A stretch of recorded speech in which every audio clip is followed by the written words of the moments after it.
and welcome to the People's School for Marxist-Leninist Studies. Today is September 24th, 2024, and our class tonight is on Zionism and Communism.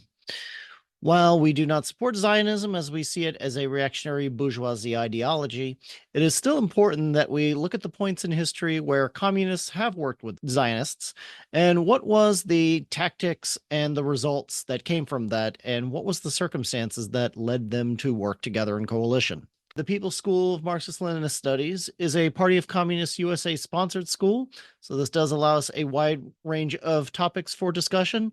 If you have any ideological questions, though, feel free to reach out to one of our senior members. So what we'll be discussing today, so what did communists in Israel do with the Zionists? What did communists in the US do with the Zionists? Both of these are going to be historical sections. And we'll also be looking at a section of communists and the Oslo Accords, as well as other contemporary examples. And with that, I will turn the floor over to General Secretary Joe Washington. You have the floor, sir. Thank you. The Party of Communist USA on Zionism. The Party of Communist USA, following the position of the international communist movement, has always opposed Zionism. Per Comrade Hyman Loomer, quote, Lenin maintained, this Zionist idea is absolutely false and essentially reactionary. Lacking even a common territory and a common language, the Jews could in no sense be considered a nation. He added, absolutely untenable scientifically, the idea that the Jews form a separate nation is reactionary politically. Despite the communist movement's consistent anti-Zionism, communists have often worked with Zionists to pursue strategic aims at different times in history. This presentation will go over a few examples of collaboration between communists and Zionists. First section is Communists in Israel and Palestine dealing with Zionism. This is from The New State of Israel by Alexander Bittelman, who was in the old party, the CPUSA, back in the 40s. In Israel itself, the process of realignment is developing with considerable intensity. Forces are coming to expression that are working for the unity of all anti-imperialist and democratic elements. These forces are found inside the Zionist movement in Israel. An important force is the communist movement, and the perspective of the struggle is already becoming visible. It is the struggle for an independent and democratic Israel as a state of real democracy and social justice, seeking to help the national liberation movements of the Arab peoples and lands, aiming to become a factor of democracy, peace, and social progress in the Middle East, and collaborating actively with the World Camp of Peace, Democracy, and Socialism headed by the Soviet Union. It is a fight against the pro-imperialist and reactionary forces in Israel, the forces that aim to make the new Jewish state a cog in Wall Street's imperialist war machine, an object of economic exploitation and oppression by Wall Street trusts and their Israeli bourgeois agents, a puppet and instrument of American imperialism. The American Jewish masses, including the Zionist masses, have a duty and responsibility to help the progressive and anti-imperialist forces in Israel to make the new Jewish state a factor for progress and democracy, a Jewish national center of which progressive Jews everywhere will be proud, a people's state of social justice which will be admitted and supported by all progressive humanity. In the aftermath of World War II, the region had once been part of the Ottoman Empire. Following the end of the First World War, the British and French split the territory between them. The French in today's Syria and Lebanon, and the British took what is today territory in Jordan and Palestine. This was the result of the Sykes-Picot Agreement, which is often taught in Western textbooks as the quote-unquote Middle East Mandate.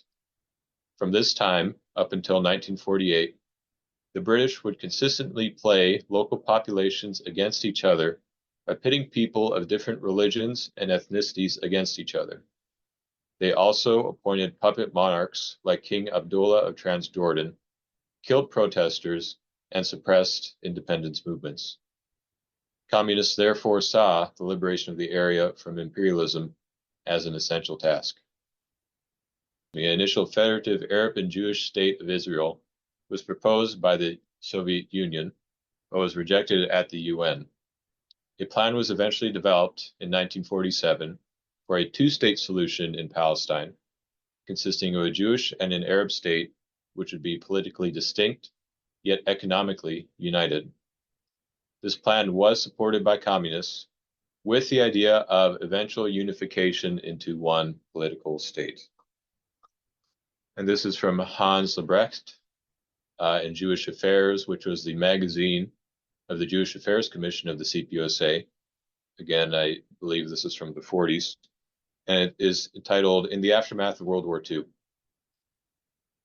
The concept of all Israeli governments was, and still is, that the former British-mandated Palestine territory between the River Jordan and the Mediterranean coast belongs, allegedly by right of history, to Israel.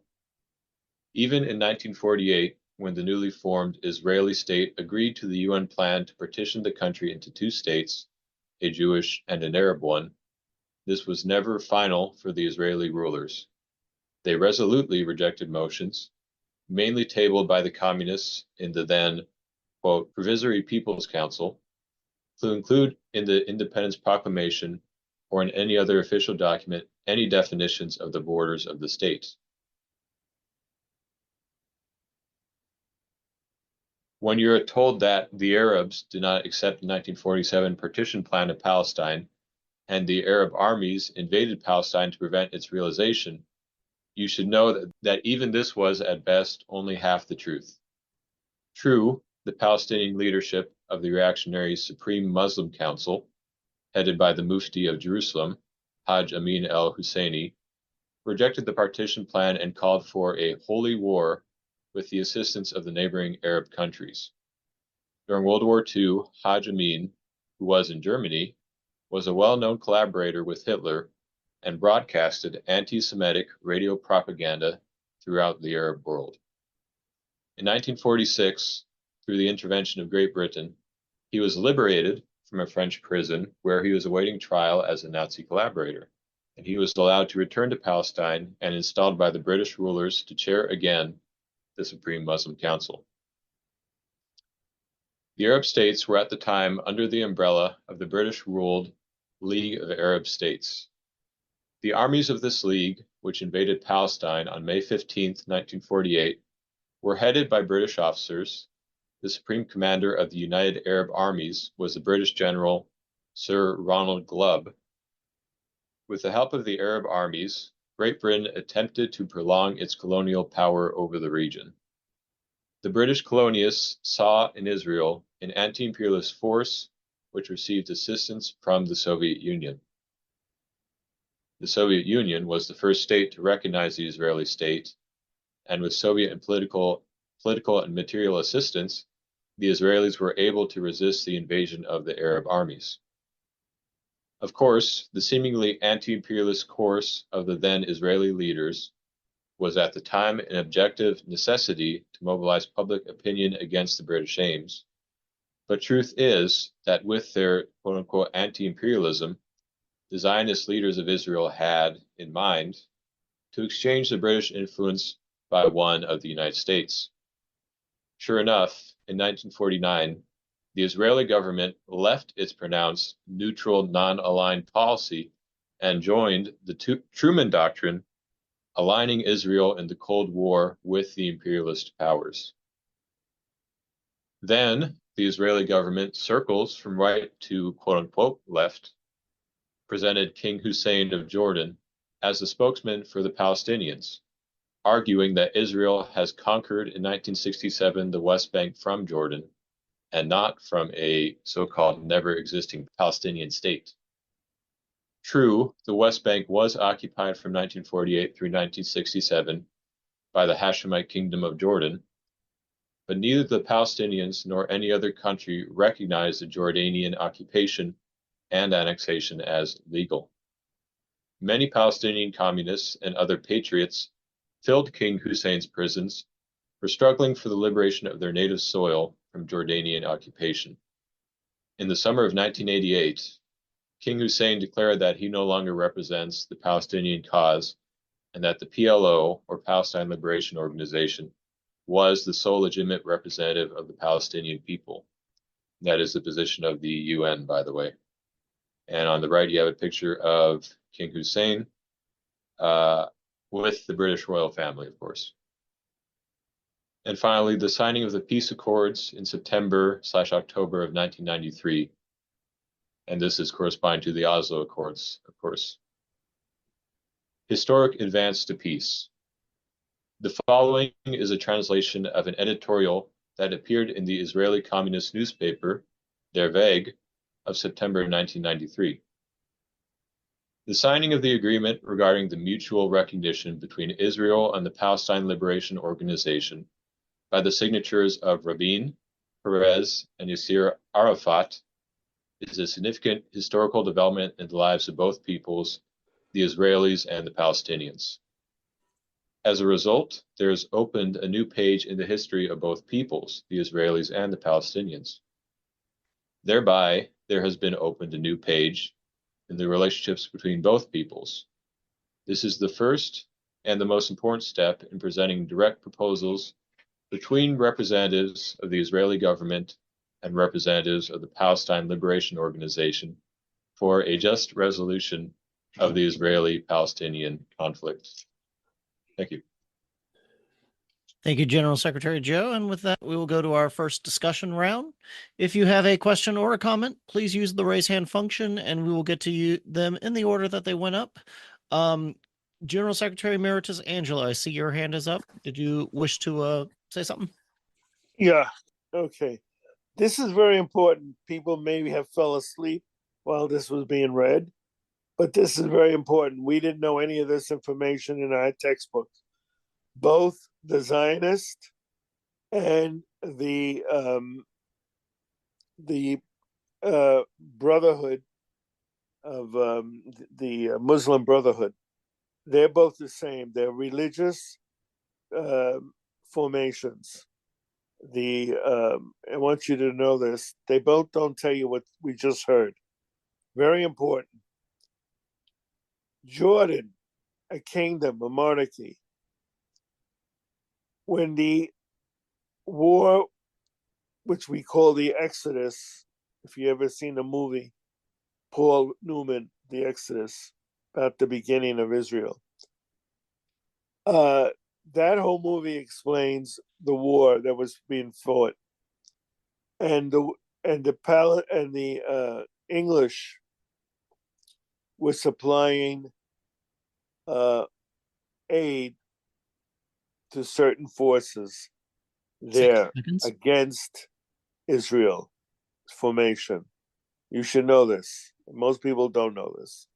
And they did this because they wanted to keep it a colony of England, under the influence of England. So I just want to mention that there was, when that happened, the Kingdom of Jordan stepped in and took a whole bunch of land that was Palestine. I had forgotten this. And although in 1988, which is recent, they said they no longer represented Palestinian interests, nobody has said anything to the fact that they kept the land. Jordan is in control of Palestinian land, and you don't hear that from anybody for whatever reason. The Zionists don't talk about it. The Palestinian advocates don't talk about it for whatever reason. I don't get it. But that land is Palestinian land that belongs to Palestine. So if we create a two-state solution, what you see in Palestine being now is not going to be in the proposed plan, because Palestine will be much larger. I hope people understood what I just said, because it was kind of convoluted. Thank you. Thank you. Yes, it's also important to point out that the British had propped up a whole bunch of monarchies. I forget exactly who it was in what was to be today Iraq, but that was a bunch of different lands that they just said, okay, you guys are together now, and this person is now your ruler as well. And they've kind of repeated that throughout the Middle East. Was that the international? Was that in Hebrew or in Arab? Arabic? That was in Palestinian Arabic. Okay, thanks. You're welcome.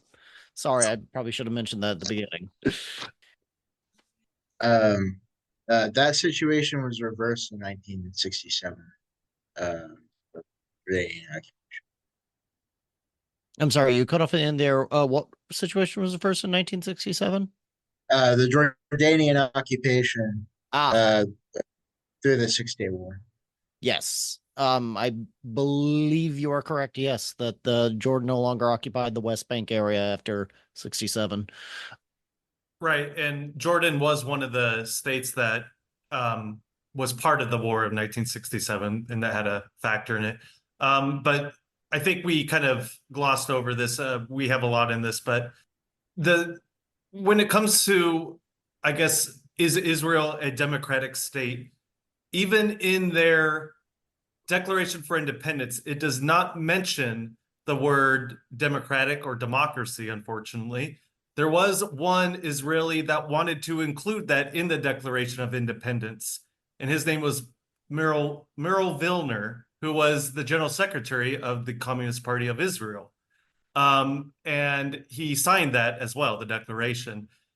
Unfortunately, that was excluded. He also wanted to add a term like a popular front. I think he wanted to add something like along that, because this took place right after the Popular Front against fascism.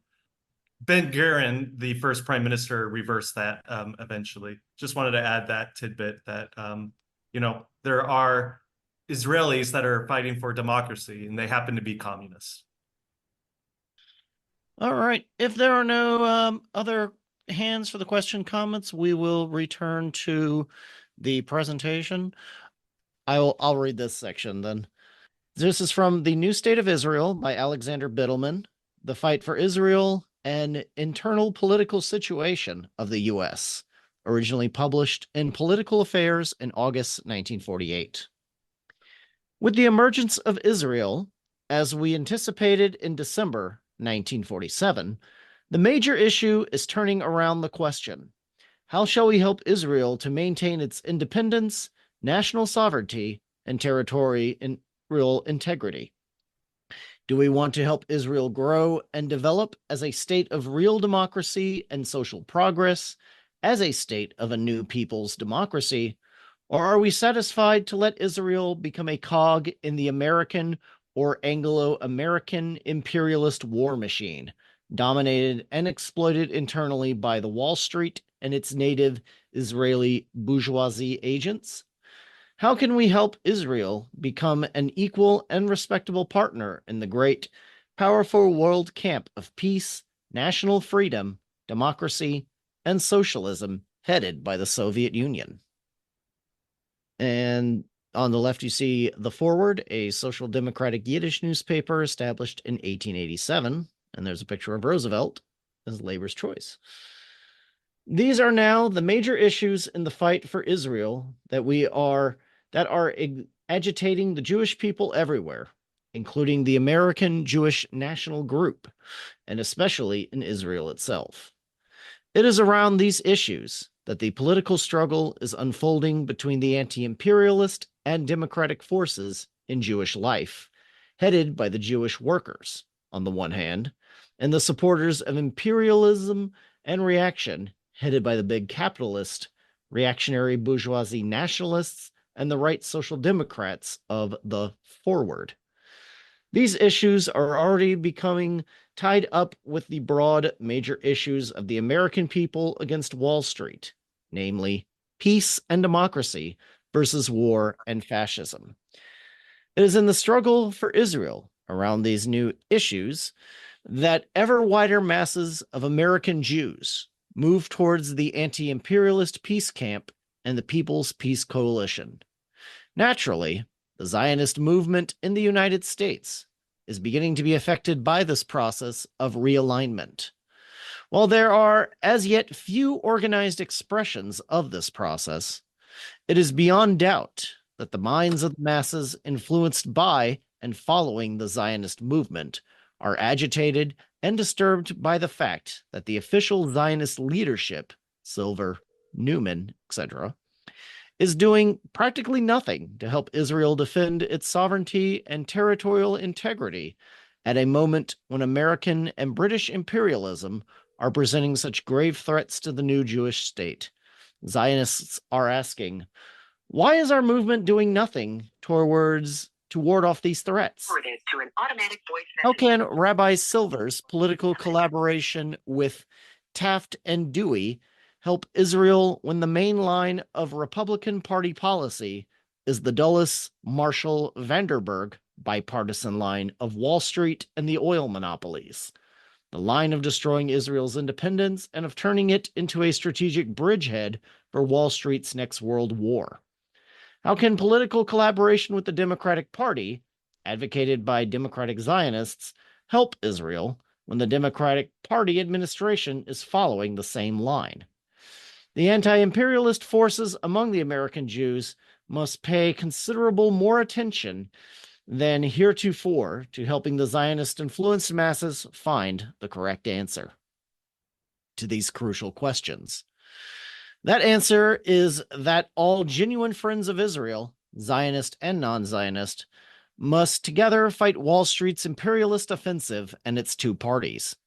The answer is for Zionists to build up a strong anti-imperialist movement within American Zionism, a movement that will be of real help to Israel as well as to the cause of progress and equal rights in the United States.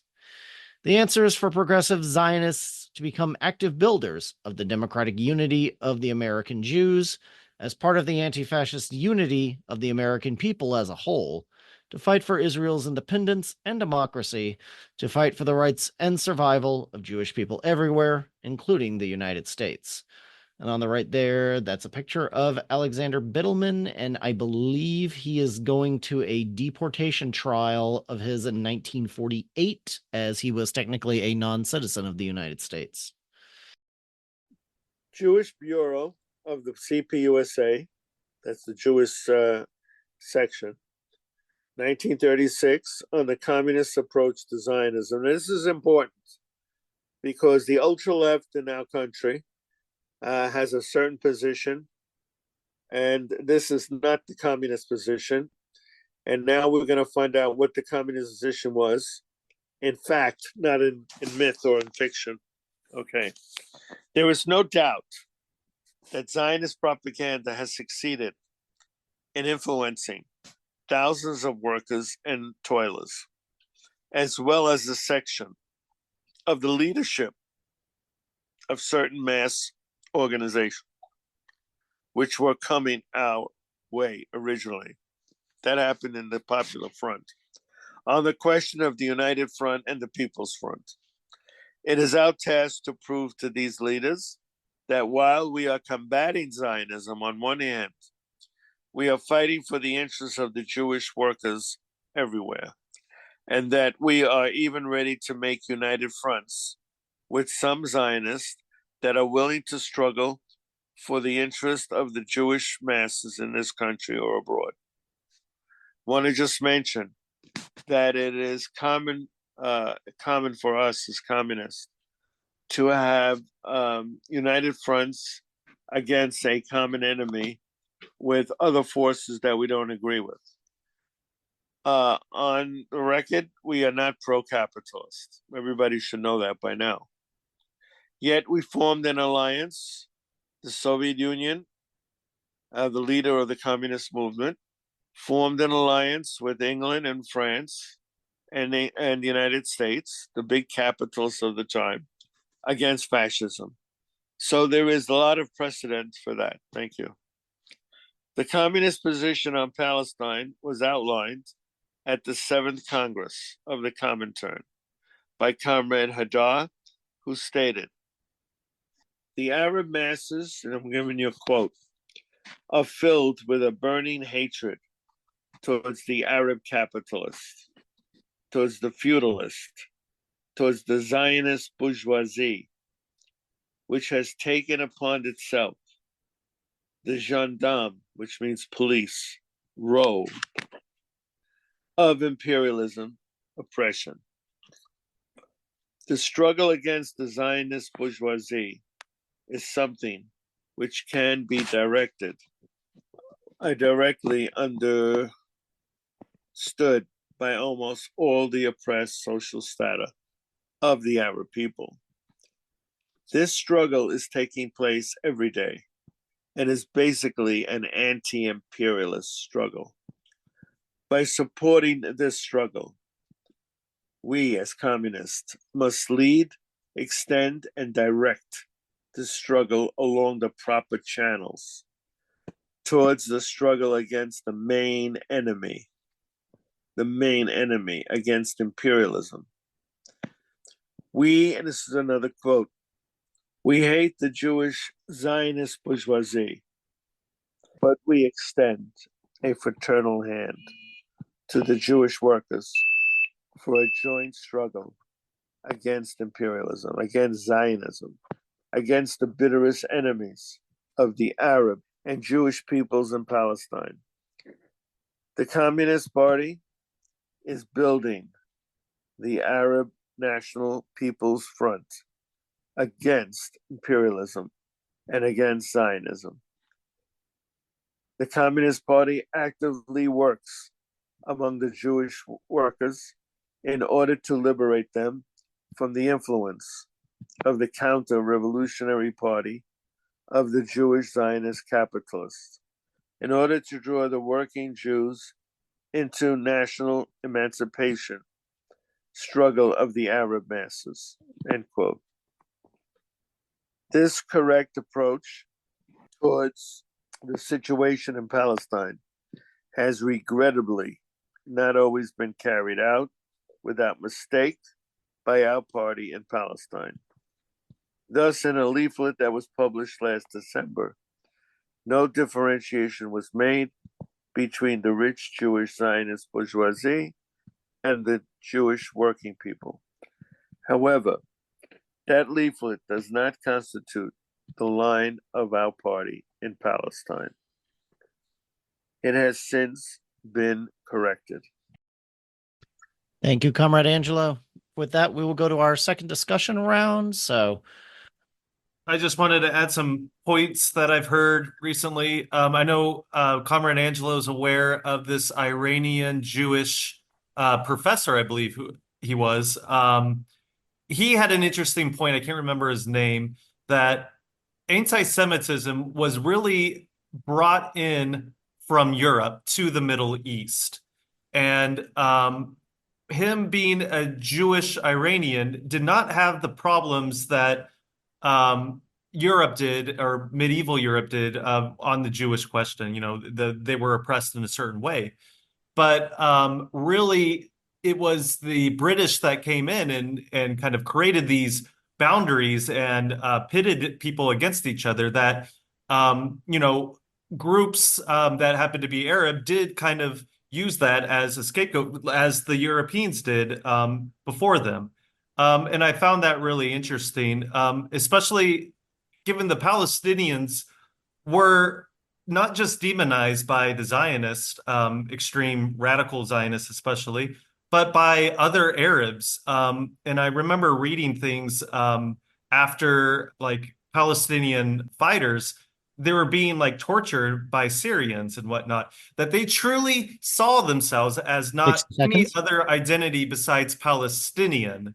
And I think that's important because I hear a lot of people with this idea of like a trans-Jordan collaboration of nations, which I can't really see that in the foreseeable future. I see a two-state solution that could eventually lead to a one-state solution under like two nations. But I just wanted to make those points when I'm hearing this. That's all.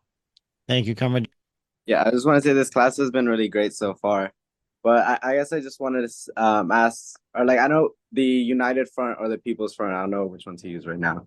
But basically, we work with anybody that aren't fascists. And I'm gonna read an excerpt from right after this from Zionism, Its Role in World Politics, which is on New Outlook Publishers. But a lot of Zionists they just want the best for Israel and they care for Israel. And I guess I'll just read it. This will explain it better than I could. But this is from a section, Zionism versus the Jewish people. And here goes: the masses of Jewish people, mainly working people, who join the various Jewish organizations and take part in their fundraising and other activities are not consciously Zionist in their thinking. Rather, they are motivated by such feelings as a sense of national pride and emotional attachment to Israel, as well as apprehension for the future of the Jewish people growing out of the frightful experiences of the Hitler period. In themselves, these are natural and healthy sentiments. However, they have been perverted by the Zionist establishment and harnessed to the support of reactionary policies both in Israel and in this country, policies which are falsely identified with the interests of Israel and the Jewish people. So if we aren't even willing to work with people who may identify as Zionists, they're always just going to continue to fall under the influence of Zionists. And they're going to continue to associate Jewish interests with Zionism and with so on. But yeah, that's what I wanted to say. Thank you, Comrade. Yeah, I just wanted to, yeah, I saw there was a little confusion when it was saying United versus Popular Front. This document said United Front because it was talking about uniting the communists with the working elements in Israel. But the United Front is the leading kernel of the Popular Front. Just wanted to clarify. Thank you, Comrade. So, I want to ask this question, which is mostly obvious at this point, but I think it bears clearing up some things, which is Zionism a form of fascism? Is Zionism imperialist? And if not, why, I suppose? And what is the difference between working with Zionism and working with fascist or imperialist forces? Thank you. Thank you for the question. I see some hands shot up at that. Angelo, would you like to respond? Yes, very simple. It's really very simple. Our enemy as a whole is capitalism. It is not monolithic. Our job is to look for cracks within the capitalist power structure and use those cracks for our advantage. The best example is World War II. We were against capitalism. We worked with some capitalists against other capitalists. Fascism is a form of capitalism. And so we worked with some capitalists against the other capitalists. That is common for us to do. We should not look at any of these enemy formations as monolith. Zionism is not monolith. There are different types of Zionism. We have to work with one group of Zionism to oppose the most reactionary group of Zionism. And we did the same thing with fascism. It's the most chauvinistic elements of the bourgeoisie. I think that should answer it all. So yes, we can work with enemies in coalitions against other enemies that are worse. And we've done that from our very beginning. Thank you. Thank you, Comrade Angelo. Yeah, I was going to say my interpretation, I could be wrong, is that Zionism is simply just reactionary nationalism, and there's different sects of it. So there's some Zionists that definitely are outright fascists, like the Irgun and a couple of other groups, and they're imperialists as well. But there are other groups of Zionists, like quote unquote labor Zionists. They're obviously not communists, but they have less of a reactionary stance than, say, like outright fascist Zionists like the Irgun. So yeah, like Comrade Angelo said, there's definitely different sections that are more reactionary and some that are less reactionary. Thank you, comrade. Okay, we do need to move along though. So just very quickly, I want to point out that there's a difference between working with Zionism and working with Zionists. And I understand that there are different types of Zionism and that there are some Zionists who are, for example, Jewish workers or who are not focused on the ethnic and kind of supremacy aspects of Zionism. But I think we should also be careful about, saying that we're working with Zionism. We work with capitalists, but capitalism is in general bad. Zionism is in general always bad, but some Zionists may not be bad people, and we can work with them. You know what I mean? I think it's pretty dangerous to say we're working with Zionists. Thank you, comrade. Yeah, I think it's worded that well. And also to piggyback off Comrade General Secretary Emeritus, in answering his question, if anybody here has read Georgy Dimitrov's United Front, even Dimitrov had said to work within fascist organizations to pull the workers away from fascism. And essentially, we'd have to do the same thing here. Thank you, comrade. Yeah, I wouldn't equate fascism with Zionism. I see Zionism as a bourgeois nationalist ideology. And because of that, just think of any other ethnic nationalism and think about how we can work with those people on certain fronts. That's how I would say. Thank you, comrade. Same thing. It's a byproduct of political idealism. Essentially, the idea is that Jewish people are essentially different and can't be. It stems from the Jewish question. From the the Jewish question, where essentially they're asking themselves where they belong in France, Germany, America, etc. So and that enables it to be used towards various 60 seconds. Allows it to be used towards various ends of the capitalists, including fascism. Thank you, comrade.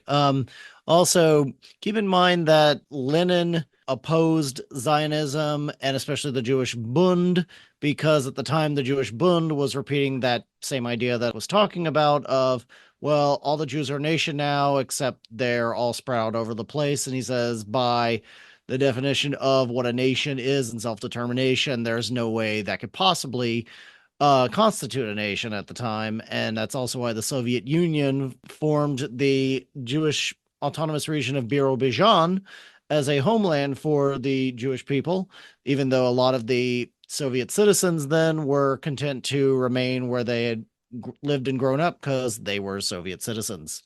Comrade Angelo, did you want to respond to something else? You still had your Yeah, I want to give you 3 facts, and you can verify everything I say, Googling it. Put this down on paper. Pilgrimage to Washington, 1947. Pilgrimage to Washington. Pilgrimage. That's the key word. The other thing was the Warsaw Ghetto Uprising. Put that as number 2. And number 3, May Day, 1947. May Day March in New York City, which was led and controlled by the Communist Party. It's very interesting. And number 4 is McCarthy period.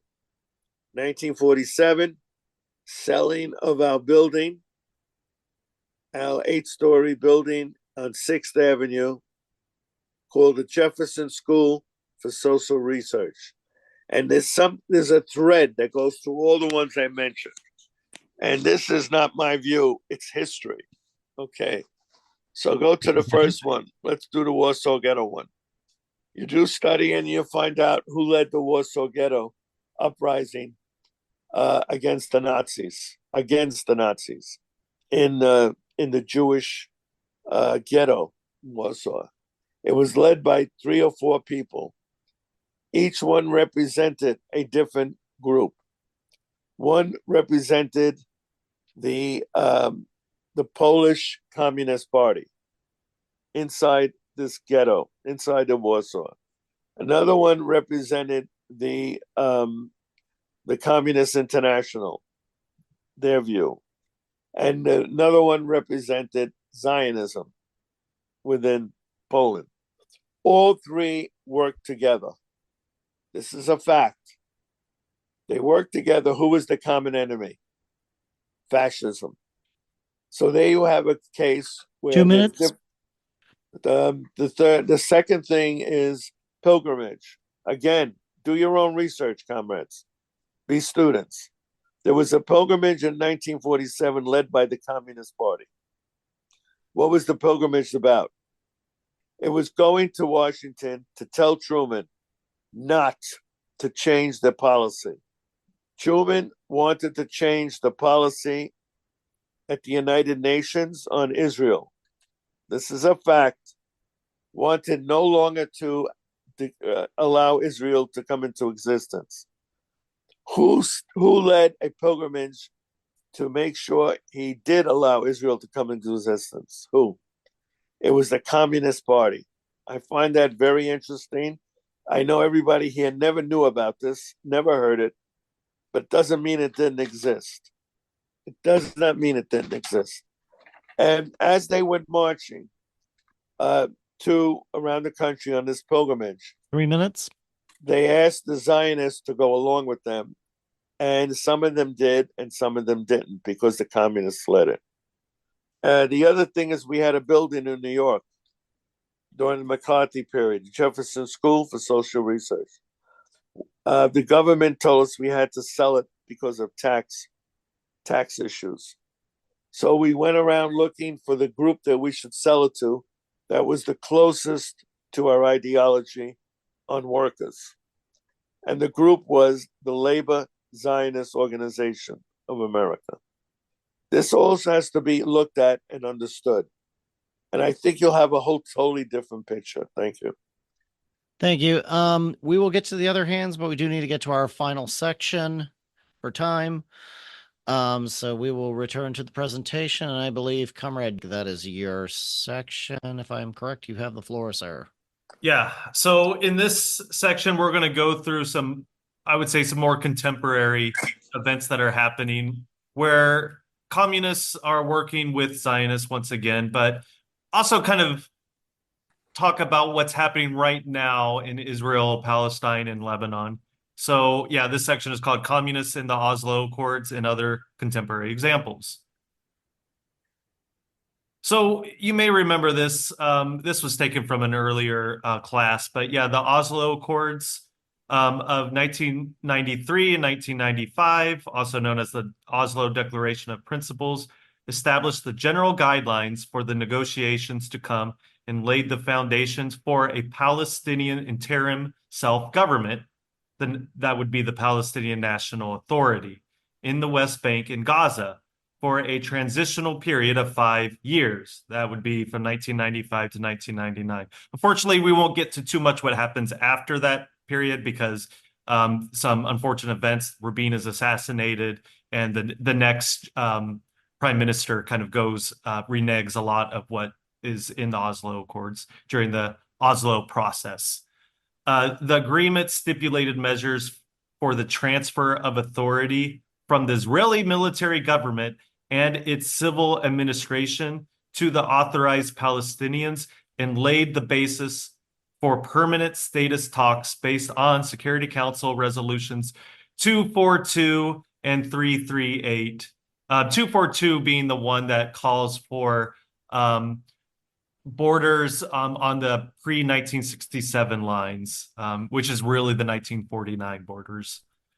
The agreement brought Israel to its first official recognition of the Palestinian people and its national leadership under the Palestinian Liberation Organization, also known as the PLO, and brought the spokesman for Palestinian National Movement to its recognition of the existence of Israel.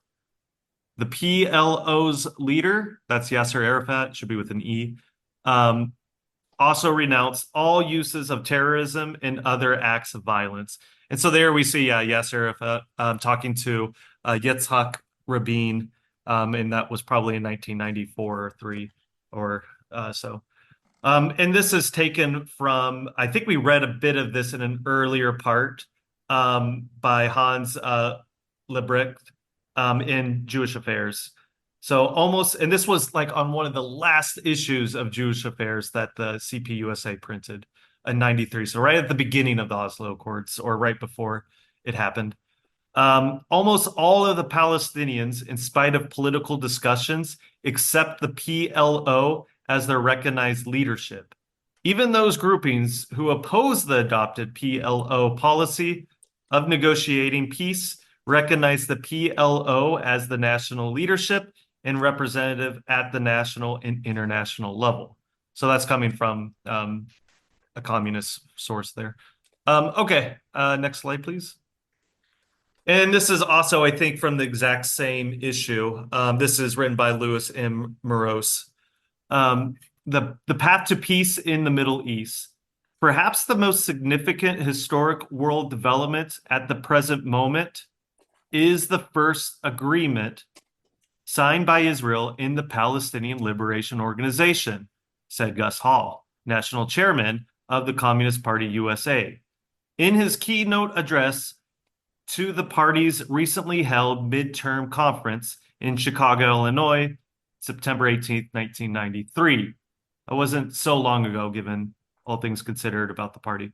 The great significance of this agreement is not in the details of the accords, because many are still to be worked out. The historic agreement has been greeted worldwide, including throughout the USA, because Israel has finally recognized the legitimate leadership of the Palestinian Liberation Organization, and at the same time, the PLO has recognized Israel's right to exist as an independent state. This is the sole basis on which a lasting peace can be achieved, since a lasting peace also calls for the establishment of a Palestinian state. So far, most leading Jewish religious and political leaders, along with American Jewish community, consider the agreement a good beginning. After so many years of oppression, it will take time for the Palestinian people to believe that peace, along with the establishment of a Palestinian homeland, are on the way. Moved by the profound historical significance of the accords reached between the State of Israel and the Palestinian Liberation Organization, the United Jewish Appeal revised at the last moment the Rosh Hashanah, New Year, by the way, that's coming up, liturgy by adding a prayer for harmony in the daily relationships between Arabs and Jews. The impression had been spread that Jewish organizations and Jewish leadership were all opposed to the agreements with the Palestinians, and the facts reveal the contrary. The Conference of Presidents of major Jewish organizations welcomed the reports that significant progress in the peace process may be imminent, reporting, while decisions on the specific points of agreement belong to the democratically elected government of Israel. We support it in the quest for a just and lasting peace. And so all this is important because Rabin, the prime minister, he was a Zionist. And this is just showing another form of working with a Zionist. But yeah, next slide, please. Also of note, Rabin was assassinated by, I believe, a Likud party member, correct? I don't know if he was, but there is ample evidence. Yes, he was Likud, the same party that Netanyahu is. Right, but what I was going to say was, and Netanyahu at the time was promoting this. He wasn't instigating, but he was in the streets saying that we need to kill Rabin, basically. Someone needs to do it. So you can look that up. Okay, thank you. So now we're going to talk about the 2006 Lebanon War, and this is going to lead up to something that Hadash put out, the Democratic Front, that was started by Maki, the Israeli Communist Party. But this second Lebanon War actually takes place in 2006. In Lebanon, it's known as the July War. And this came out of a 6-year territory conflict that occurred at the Golan Heights and Lebanon border. And if you look over there to the right, you can see that little area called the Shabbos Farms. And that was like kind of the contested area right there. And so this conflict started on July 2006 and continued until a United Nations brokered a ceasefire, and that went in. So it only lasted for like 33 days, and that went on the morning of August 14, 2006. Okay, so America under Bush, remember the whole war on terrorism, immediately just blamed Hezbollah for this war. There's obviously a lot of history we don't need to go into. We could have classes on the Lebanon wars. Hopefully we can avoid another one. But that's what's happening there. And of course, they purchased American weapons. And these were old cluster bombs that were built in the 70s that were very accurate, that were hitting targets, but not really hitting the targets that Israel claimed that they were trying to hit. Okay, next slide, please. And so what happens and this is actually a statement by the Israeli party of, the Israeli Communist Party. And this was a report to their Central Committee to the 25th Congress. And so the Second Lebanon War began, like I mentioned, on July 12, 2006, after Hezbollah captured 2 Israeli soldiers and fired shots towards Israel. The Israeli army immediately began heavy bombings from the sea and air. These were aimed at roads and bridges, power stations, and broadcast towers. So the next day, on July 13th, as soon as war was declared, the CP of Israel, the Communist Party, released a statement emphasizing the truth that the war was prepared in advance, many months before the incident near Zeret. And you can see, it's actually might be hard to see, but it's on the left there. You probably see the Z on that map. And in perfect coordination with the Bush administration. In his testimony before the Winograd Commission inquiring into the Lebanon War, Almert confirmed that the war had been discussed in the IDF General Command starting from March 2006. The war in Lebanon lasted 33 days, and about 1,000 Lebanese and 160 Israelis were killed. Many buildings in Lebanon and Israel were destroyed, and around 1 million Lebanese and hundreds and thousands of Israelis were evacuated from their homes and became refugees. And so continuing on with their statement, the CP of Israel members were active in organizing the protests against the war, which began the day after it broke out. So the CP of Israel and the Democratic Front for Peace and Equality, and also known as Hadash, which is in the Knesset, we don't want to get you confused with the Palestinian, the Democratic Front for the Liberation of Palestine, which is a similar acronym, initiated the large national Jewish Arab demonstration against the war, which took place in Tel Aviv on July 22nd, with the participation of various organizations and activists, and this included Zionist organizations. Throughout the month of the war, there were demonstrations in Tel Aviv, Haifa, Tabay, and other cities, demanding an immediate ceasefire of hostilities and withdrawal of the military from Lebanon. The Jewish Arab character of these demonstrations were evident, together with the connection made between the war in Lebanon and the Israeli government's towing of the dangerous Bush administration line. Remember, they were at war, quote unquote, with Iraq and the war on terrorism. This mood was expressed in the popularity of the slogan, we shall not die nor kill in the service of the United States. Okay, next slide. So continuing on with the statement, the CP of Israel has always been a force for unity in the struggle of the Arab population on issues of consensus, such as resistance to land expropriation, home demolitions, budgetary discrimination, racism, and police brutality. But the unity should not and must not serve to blur the differences of principle and politics between the various parties and organizations active within the Arab public. The left wing of Israeli politics contains many forces which are not today organized within a party. So the blue, left Zionist youth movements support socialism or social democracy. The social organizations are involved in protests against government policy. Human rights organizations fight the violation of these rights. The environmental movement has radicalized in recent years and is today pronouncing profound social criticism. And you could see people protesting there on the right.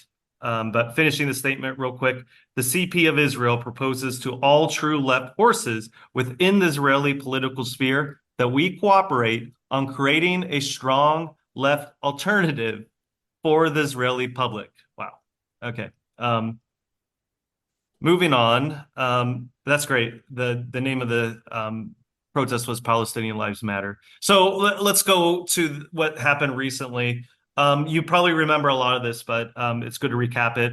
On April 1st, 2024, Israel strikes an Iranian consulate in Syria, and that I believe what happened afterwards is Hezbollah and the IRGC, which I understand is an Iranian group, and the Houthis of Yemen, also backed by Iran, launched a series of strikes into Israel in response later in that month. So now we'll move to July. You might remember this tragic event that happened in the Israeli-occupied Golan Heights, killed 12 people. They were most of them children that and young adults that were playing soccer, and that happened in a Druze community. And then in July 30th, this Heret Harek airstrike, it killed a Hamas commander, Fahd Shakur, and an Iranian military advisor, Malad Bedi, and as well as 5 Lebanese civilians, and 2 of those were children. And then moving on to August 2024, Israel strikes targets in southern Lebanon, and Hezbollah responds with more missiles into northern Israel. Moving on, so now we're in September this month. Tens and thousands of Israelis went into the streets the night after 6 more hostages were found dead in Gaza. You may remember that. And then right after that, the head of the largest trade union, the Histadrut, called for a general strike in support of Gaza hostages after the announcement Sunday that 6 had been found dead. And that was reversed the next day by Israel's labor court. And so the Histadrut just did not continue it and never went back to work, or it didn't even start. So September 17th, and this just happened, thousands of pagers belonging to Hezbollah members exploded. And at least 12 people, including 3 civilians, and I believe a young girl as well, was killed as a result of the attack, with around 2,740 wounded. And so the next day, 25 more were killed, injured, with walkie-talkies exploding across Lebanon. And then in this, you're seeing happening right now from the 23rd, Israel has conducted over 1,500 bombings in the state of Lebanon. All right, and so I believe this is in. So this is a statement taken from the Democratic Front for Peace and Equality, also known as Hadash, which is the front from the Communist Party of Israel. And so this just happened on, I believe it was written on September 22nd, but this was on the mentions on September 20th. Amid police threats, hundreds attended Friday afternoon, September 20th, the Partnership for Peace Parade Against War for Peace and Life, alongside Route 85 at the Western Galilee near the border with Lebanon, calling for a deal to end the war in Gaza, against a third war in Lebanon, and occupation of the Palestinian territories, for a deal with Hamas for the return of hostages, as well as a lasting peace agreement with the Palestinians. Hadash and the Communist Party of Israel, leading members, also participated in the anti-war demonstration close to Kfar Yosef. The partnership is built on the basis of agreement between its partners on the need to call for the implementation of 5 principles: an immediate agreement to the end of the war, prisoners deal now, all for all, promoting a political solution that will lead to an inclusive and stable peace, stopping racists and political persecution and promotion of national and civil equality, and an end to the neglect of workers' rights and marginalized populations, who are the first to pay the price of the war. And so in the next slide, please, this is Ofer Kasif. He is a, what are they called? MVs or MKs of the Knesset. And he is part of Hadash. He's actually the only Jewish member of Hadash. And he also was a secretary for Meryl Vilner, who was general secretary. So MK Ofer Kasif said, now in Israel, there are those on the right, let's call them for what they are, fascists, who want a bloodbath, conquest, and occupation. Opposing them are different forces who have been against the massacre in Gaza, calling for its ending and the release of the hostages. Between these two forces, the center, as it were, vanishes. I don't think these terrorist attacks will change anything, he said, explaining that he was using that term for the detonations in Lebanon as he would any explosion in a public space. It's very strange how they see the attacks here. People talk about the attacks in the terms of Hezbollah's command structure and the implications of this and that. Nobody in Israel seems to talk about the terror inflicted upon the people of Lebanon. I mean, can you even imagine it? Some will see them as too little, too late, and those on the left, like me, will continue our struggle against the danger of yet another war that will only bring more destruction, death, and agony to the region, Kasif said. We are where we started off, polarized, he added. And one more note, this was just translated from Google Translate from Hebrew to English. So, this was directed to the Israeli people. And next slide, I think we're done, but we might have a little bit more. Okay, we're done. Thank you, comrade. Yes. So I'm not sure if you guys covered it completely in the presentation just now. I actually cannot remember the name, but off the top of my head, but I do remember listening to a few podcasts by Marxist professor Vijay Prasad, and he was explaining how previously, before Netanyahu took over, the previous prime minister or leader of Israel was attempting to make a peace treaty with the Palestinian organizations and actually bring peace to that section of the Middle East. And the professor explained how basically the US government, CIA mostly, I presume, got their connections with terrorist organizations and had that person executed, and then proceeded to choose the most far-right person at the time to be the leader. Everyone here knows that, Benjamin Netanyahu. So that might have been covered during the presentation, but I feel like that's something everyone here should know, that this has been like, I want to say 70 years planned, like that whole assassination thing happened like 20 years ago, I want to say 1990s, 2000s. And so this has all just been long planned. It's really no different from what they did in electing Hitler in Germany and choosing Pinochet in Chile, for my comrades that study. They just choose the most far-right person they can find and use whatever brutish methods they can to oust whatever socialist opposition or anything close to socialism exists in the country. So thank you. I yield my time. Yeah, I guess I was just gonna say that, I don't know, I guess the peace movement that's going on today is a good example of working with Zionists. Because, I mean, obviously the policy of the Israeli government is being very harmful, obviously with the genocide being committed in Gaza and in the West Bank, but it's also being very harmful to Israelis themselves. They have to live in fear, and obviously expanding this war is going to be terrible for everybody in that region. But man, I don't know, I just see a lot of people in the pro-Palestine movement today that refuse to work with Zionists or refuse to work with Israelis that want to achieve peace and want to have peace between Palestinians and the Israelis so that this genocide can stop as well. And in fact, they call for Iran invade Israel, Lebanon, Hezbollah invade Israel, and they're doing a lot of harm to Palestinians in calling for that instead of uniting with the pro-peace movement and uniting with Zionists. But yeah.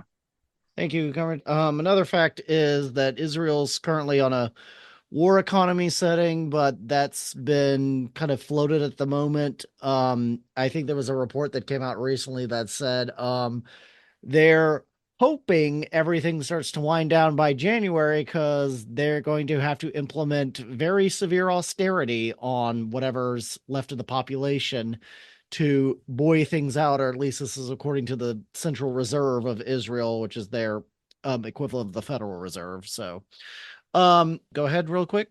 Yeah, I'll try to be quick. About the Knesset, we do see the rise of fascism in Israel, like we do in Ukraine, like we do in this country. And I think what I believe, what Hadassah is doing is leading a popular front against fascism. While they have a left coalition that is against Netanyahu, a lot of people in Israel still are not against the war in Gaza. And that is what Kasif has called out on his own, with his own coalition, that you are for this coalition against Netanyahu, but you're not against the Gaza war. And he calls out that hypocrisy on the Knesset floor. You could see videos of that. Sometimes they're translated. But yeah, I just want to point that out because it's important that there is a popular front, and that is something that we need to support as communists, because this is what happened in Nazi Germany, or Weimar Germany, before the 60 Nazis seconds. took over. That's all. Okay, thank you. Really quick, you have the floor. 60 seconds. Yeah, I just want to reply to something said, and add to it. The Histadrut is a and Labor for Palestine is a movement here with regards to the Histadrut. Labor for Palestine is a labor rank and file led movement within the labor movement, in solidarity with Palestine. But one of their points on their points of unity is to call for the AFL-CIO, a reactionary trade union in its own right, to cut all ties with the Histadrut. This is an ultra-leftist position. It doesn't help Palestinians or Israeli workers. What we really should be calling for is what the type of work we aim to do here is calling for the communist workers in Israel to war from within of the Histadrut to bring it to our side. Thank you. Thank you. Comrade Angelo, you have the floor. Go ahead real quick. All right. The other thing is I want to mention one thing. I've been in this communist movement most of my life, my whole life since I was 13. I'm 77. The enemy today is not on the right of us. It's on the left, in my opinion. The ultra left is the enemy of the communist. From the days of Trotsky all the way on. The Maoist in the 60s, the anarchist in the 70s and 80s, and we have the ultra left today. Okay. But I want to just mention that there's a difference, and people in tonight's class 60 seconds may have heard what they want to hear, but we are not radicals. We're communists. We're Bolsheviks. We are not radicals. We're more than that. We're Bolsheviks. And Lenin warned us against the ultra left, those that glorify guns. We've had this in our movement since way before I was born, and they don't want peace. The ultra left doesn't want peace. They want to aggravate the situation. Thank you. Thank you, Comrade Angelo. Yeah, so I want to give some credit to the mass movement, the international mass movement, in regards to calling for peace, and the very war-torn section of the Middle East right now. And to also mention the fact that the October 7th retaliation was in response to Israel's agitation of that region and the violence and the lack of peace that was being caused there. Created a response not only in that region but throughout the world. The ultra left, definitely, many of them have taken this moment to call for more conflict, spew out anti-Semitic propaganda. 60 But seconds. The majority of the people have decided that peace in that region is beneficial to not only that region, but the whole world. All right. Thank you, Comrade. Unfortunately, we do need to wrap up for time. So thank you all for your comments and questions tonight. For a quick uplook from New Outlook Publishers, I'll turn the floor over to you. Have the floor, sir. Yes, please visit our partner publishing house, New Outlook Publishers. You can find a lot of great works there and help support the school. Of course, most relevant to tonight is Hyman Loomer's Zionism, Its Role in World Politics. And our latest release, Lest We Forget by Michael Hanusiak. I highly recommend this work to anybody. This dives into the atrocities committed by the Ukrainian National Police or the OUN. And please check it out tonight or as soon as you can. And once again, purchasing works from Outlook Publishers helps support the school. Thank you, everyone, for coming by. Have a fantastic evening. Take care.